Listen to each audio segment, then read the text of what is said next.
కోల్కతాలో వైద్యురాలిపై హత్యాచార ఘటనకు నిరసనగా దేశవ్యాప్తంగా నిరసనలు వెల్లువెత్తుతున్నాయి.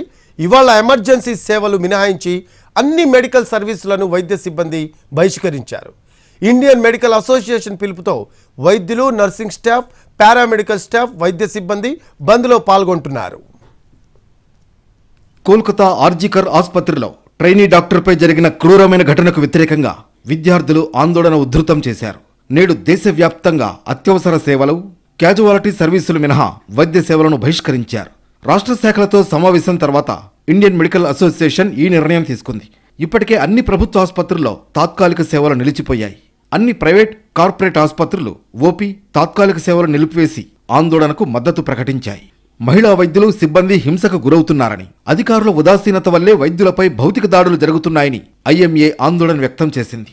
ఆసుపత్రులు, క్యాంపస్లలో భద్రత కల్పించాల్సిన బాధ్యత అధికారులపై ఉందని ఓ ప్రకటనలో తెలిపింది.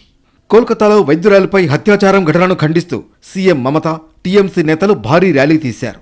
నిందితులను కఠినంగా శిక్షించాలని మమత డిమాండ్ చేశారు. బాధితురాలి కుటుంబానికి న్యాయం జరగాలంటూ టీఎంసీ నేతలు నినదించారు. ఈ కేసుపై సీబీఐ విచారణను ముమ్మరం చేసింది. 24 పరగణాల్లోని బాధితురాలి ఇంటికి వెళ్లిన సీబీఐ అధికారులు ఆమె కుటుంబ సభ్యుల నుంచి వివరాలు సేకరించారు. ఇప్పటికే ఆర్జికర్ ఆసుపత్రిలో 6 గంటల పాటు విచారణ జరిపి కీలక సమాచారం సేకరించింది సీబీఐ. న్యాయం జరిగే వరకు తమ పోరాటం ఆపేదే లేదని ఆర్జికర్ కాలేజీ వైద్యులు, విద్యార్థులు చెబుతున్నారు. దేశవ్యాప్తంగా అన్ని రాష్ట్రాల్లోనూ వైద్యులు, నర్సింగ్ స్టాఫ్, పారామెడికల్ స్టాఫ్, వైద్య సిబ్బంది ఆందోళనను కొనసాగిస్తున్నారు.